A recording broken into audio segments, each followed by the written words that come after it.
What is a real man?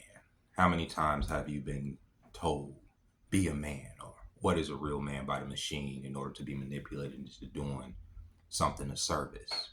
I believe that in this world, in this reality, a real man, a man, is a servant.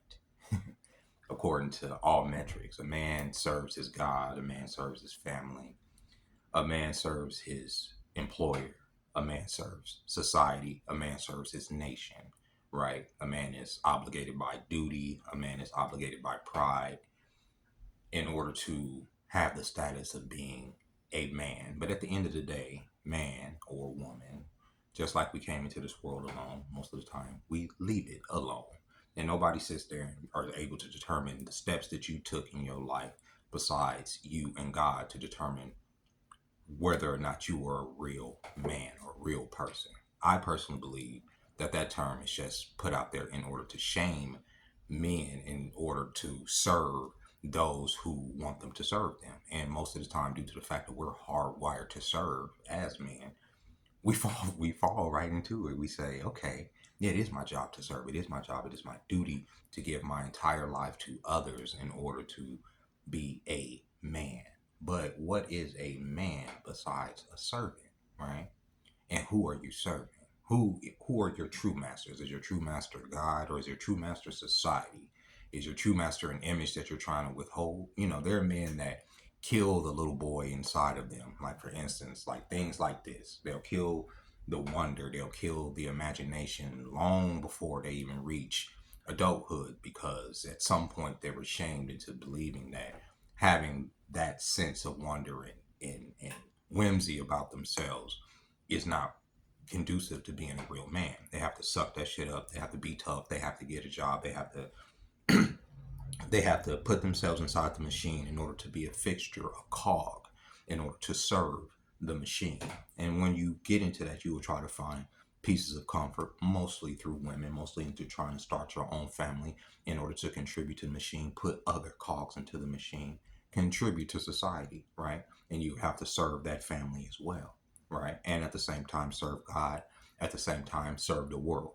There's a lot of pressure on the shoulders of a man. You understand? Just a basic man, everyday, average, regular ass nigga. It's a lot of pressure on being a man. So there's no wonder there's a lot of young men that want to be young women. That is a lot of weight. And yet you can see a lot of women get on here and say that it is the duty of a man to serve them, to provide for them, to lay their life down on the life for them, right? That is the societal standard, the patriarchal standard, as they say, the one that they say doesn't serve them, but serves us. But how does it serve us when we are consistently a cog in the machine or a servant to the system, right? And if we fall by the wayside even a little bit, we're not a real man, right? And that's why so many men are buried under a mountain of lies and contempt. Why? Because for their outward face, for the pride, in order for them to be able to slither through society, they have to make up a facade as if this weight isn't on them, as if they aren't living through this imposter syndrome every day when they're going into work. Even I'm talking about even in these high paying positions where people, you would think they have it all together, but they don't. They have the weight of the world. They have tuitions to pay for. They have mortgages upon mortgages. They have uh uh car payments, boat payments. These are things that are stacked. And as I started to believe, and I mean, started to think about wealth and trying to acquire wealth as a man, I feel that, you know, being poor as I am now and replacing it with wealth, there's just another challenge of being a man. So what upsets me is that I don't personally feel that any woman can define what a real man is. Yeah, she can define what she wants next to her as far as her um what she considers to be a man or what she wants to see in a man. But a man is a man regardless of what a woman tells you. A man is a man regardless of what the media tells you. A man is a man even when he is at his lowest and he has nothing. Just because you have nothing, just because you don't have a pot to piss in, doesn't make you any less of a man. You understand? Being a man is even being in the dirt sometimes. In fact, being a man a lot of times is being in the dirt, is living in the dirt, is existing in the fucking dirt. Never becoming this beautiful butterfly or flower that's going to rise up out of the concrete, constantly have to maintain your sanity as you learn to adjust and survive within the dirt, finding comfort within the dirt. So no woman, nobody outside of that personal struggle can sit there and tell you what a man is. Just as that woman said in the video I posted earlier in the week or last week sometime, she said, if you sitting on if you sitting on something as a woman, you always got money. Ain't nobody trying to buy no penis.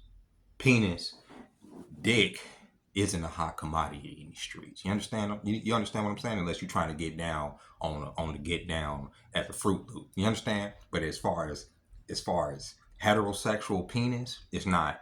There's no demand for it. Not like that. Not for paying for where a nigga can get out here and pay his rent. So niggas, men, we gotta live life on the hard mode. No pun intended. We have to, because dick ain't for sale. You understand what I'm saying? Why do you even think even in the adult film industry, y'all see the same five niggas over and over again? Because they ain't letting every dick in the fucking room, because every dick ain't worth some shit. Dick is a dime a dozen.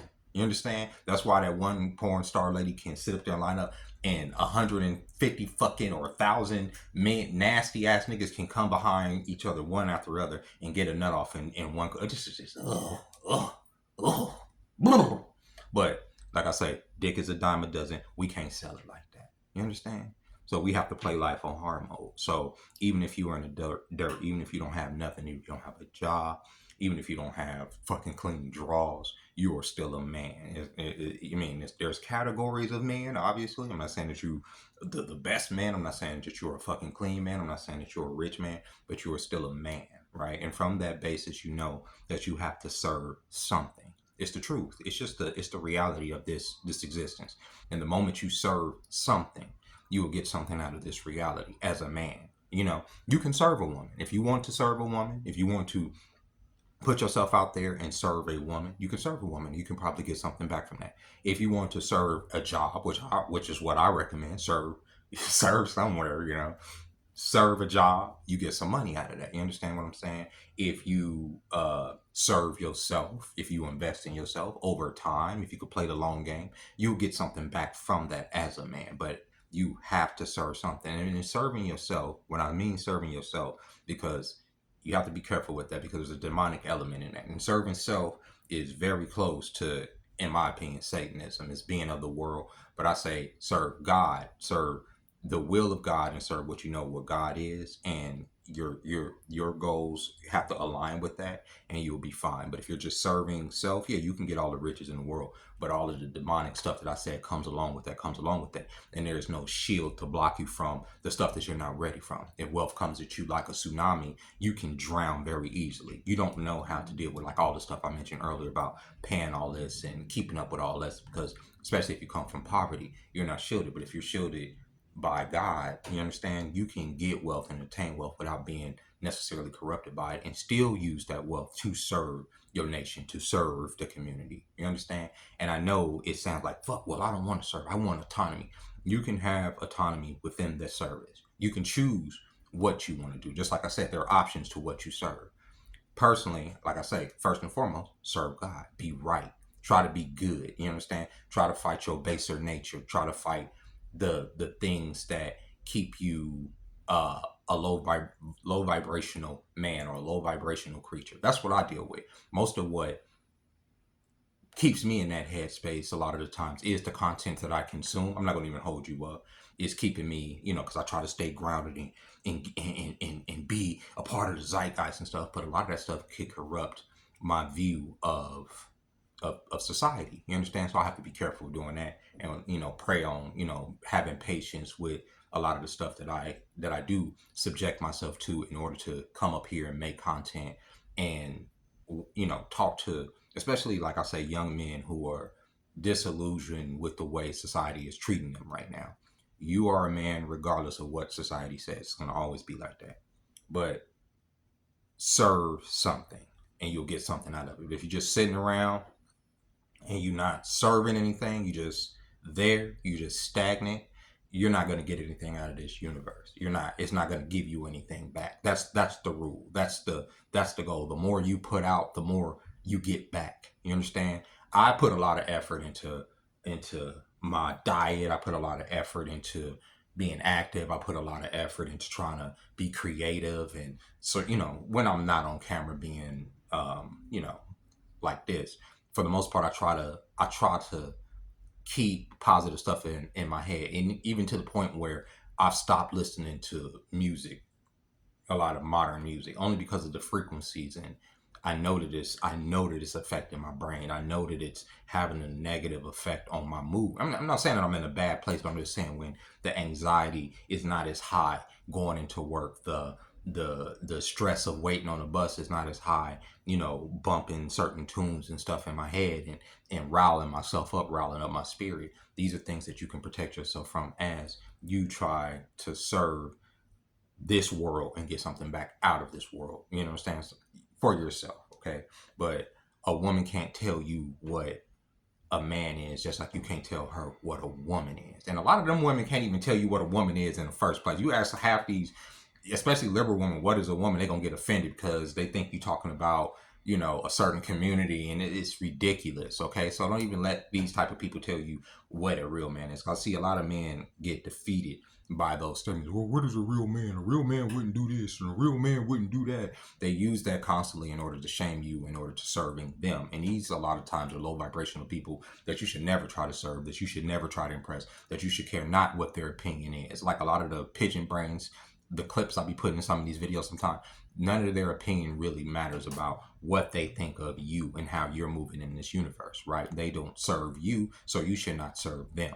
They wouldn't serve you even if you were right next to them. A lot of them would even get online and say they wouldn't even serve your ass a motherfucking sandwich. So why would it even matter what they think, right? But a lot of men internalize that. A lot of, especially young men, internalize that, take that in, and it defeats them before they even start playing the fucking game.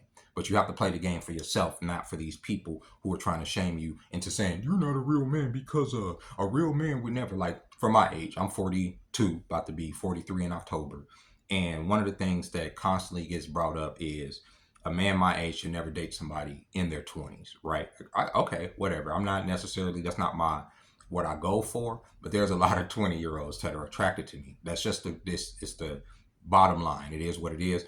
They're just attracted to me. They're more out there with me, more forward as far as like, and it's always been a thing where younger ladies are attracted to older men, especially when the older man is attractive, or the older man has a little bit of money, or the older man has a little bit of clout or anything. They're gonna do that, right?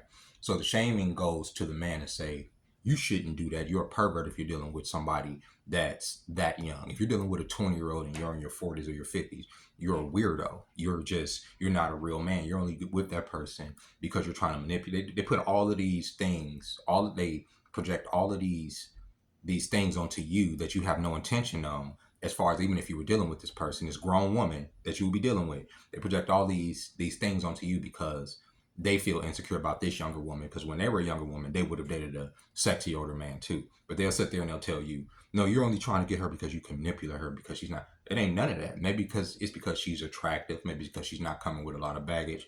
Maybe it's because biologically a man is attracted to a young, fertile lady, right? I'm not trying to say that it's like fucking necessarily morally right or right by society, but if this is a legal woman, a woman who's able to make her own decisions, to vote, to get a license, to get a car, to get credit and go into the army and all that bullshit, she can make her own decisions as far as who she dates too. But they'll shame you as the man and say, well, you're not a real man because you're dating her. I say, fuck those bitches. And the reason I say that is because it's always a double standard. Just this past week, you had Tracy Ellis Ross hop on Michelle Obama's podcast, because she got a podcast for some reason, and talk about this very thing, as how she can't deal with men my age because of X, Y, and Z. We have a lot of baggage, which is true. I have all kinds of baggage. I comes with baggage. I comes with bags, brother. I'm not going to even hold you up. At 42 years old, most people do. We've lived a life. We have things behind us. We have a past.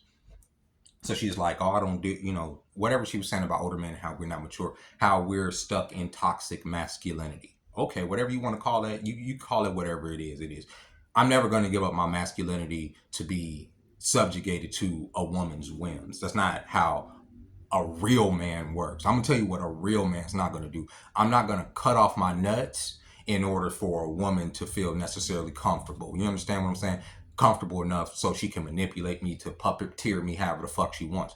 That's for weak niggas. Real niggas don't do that shit. Real men don't let women puppeteer them like that. I'm sorry, that's not how that works. Y'all get it? That's not how that's not how that goes. We don't subjugate ourselves to misandrous just because y'all feel a certain way. That's not what that is. But that's what she said. She don't like dealing with me, and that's whatever just came out of me is the toxic masculinity she don't deal with. So what does she deal with? She deals with younger men. Why does Tracy Ellis Ross deal with younger men? More than likely, based on everything she said about us, like I say, it's always projection. It's because she can easily manipulate a young nigga. So you can't manipulate a nigga like me with money. You can't manipulate a nigga like me with pussy. You can't manipulate a nigga like me with a motherfucking thing. Not even with a goddamn gun in my head. Pull the fucking trigger. You can't manipulate me into doing what you want because, like I say, I've been through it and I have pride. I'm a grown ass man. And just because you Tracy Ellis Ross, you can't get me, you can't dangle me to fucking, move and shake how you would want me to move and shake. But a young nigga, hell yeah.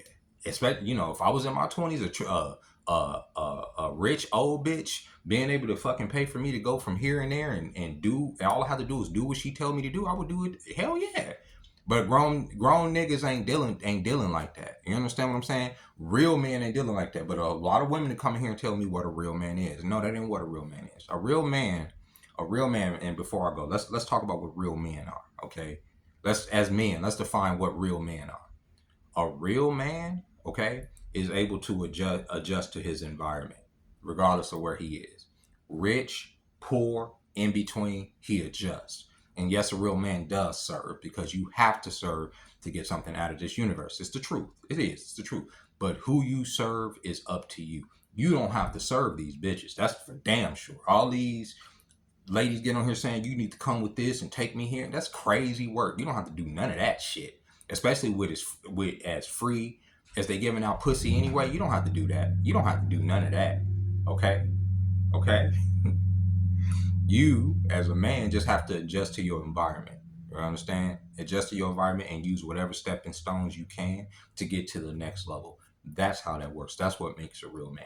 And a real man tries to be righteous, tries not to fuck over people, tries to be honorable in his dealings. You understand? That way, your word can be used as collateral. Your word can be used as a bond. Your word can be used as something that people can go off of. That's what a real man is, okay? Not a scumbag, not a vagabond, not, a real man don't just bend the knee to whoever's telling him to bend the knee just because they're saying, you ain't a real man. And with that being said, ladies and gentlemen, I hope you enjoyed this video. I hope it wasn't too all over the place, but I see that a lot of young men are jaded and bitter, and it's affecting the dating pool as far as their demographic, the young people. I'm taking myself out of the 20-something year olds, okay? No, I'm not in a market of dating 20-something year olds. I just brought it up because I get a lot of attention from a lot of younger ladies. It's what it is. But for the people that are in that demographic, and the reason I believe that I do get a lot of attention like that is because a lot of the young men their age have a chip on their shoulder, and that chip comes from the fact that they equate the fact that the economics don't match up to what the standards of a lot of the women require. And it's not necessarily true. You just have to put yourself out there to see that that's not necessarily true. You have to just I'm saying if you want to talk to women, just talk to them. Just go up to a girl and talk to her. Especially if you find her attractive, you'd be surprised. But make yourself attractive too, gentlemen. Like, that's a big thing. That's a big thing with men too, that a lot of niggas, I've noticed, that I've just been paying attention to. A lot of niggas don't do upkeep. A lot of niggas don't keep shaved. I'm not saying you have to shave your beard off, but keep the shit looking good. You don't have to have all these little nappies and shit all over. That shit looks crazy. You know what I'm saying? Your hair, you know what I'm saying? Like, do something with that shit. Clean your nails. You know what I'm saying? Keep your nails clean. Like, niggas shouldn't have long ass nails. That shit is ugly, bro. That shit just don't look right. You know what I'm saying? Your fit should fit you. Niggas are still walking around here with their pants sagging. I don't understand that weirdo shit. Why the fuck would you want half your ass hanging out? I literally see niggas out here with their pants down to like right here. Their pants are starting right here. So you see all of their underwear and shit. Damn near they ass cracking shit. That shit's insane. Stop. Buy a fucking belt. Belts are cheap. Belts are cheap as shit. You can get like a cloth belt. You can get like a fucking leather belt. You can get a belt. Just get a belt. Just get a belt. Keep your pants up. Nobody wants to see that. I'm not trying to be an old man, but that shit is fucking ugly, bro. That shit is ugly. I couldn't imagine some goblin looking nigga strolling up to me, pants all the way down to his pants, talking about, hey baby, this and that. Can I get your number? Hell no, nigga. You look crummy. You look crummy. Shave some of that shit off your face. You know what I'm saying? I was smelling the nigga's breath, okay, yesterday on the bus for at least 20 minutes until he got to his stop. That shit not fucking happen. You understand? Like, think about it, bro. Would you want a stank breath, fucking funky, unshaven bitch coming up to you, hitting on you? No. You'd be like, nah, bro, I'm good. So with that being said, ladies and gentlemen, happy Friday. I hope you guys enjoy your weekend. I'm probably going to make another video this weekend. I'm off Sunday. So, it's Easter Sunday. Oh, it's 420 Sunday too? So, yeah, I'm definitely going to make a video for 420. So, I'll see y'all then. Bye-bye.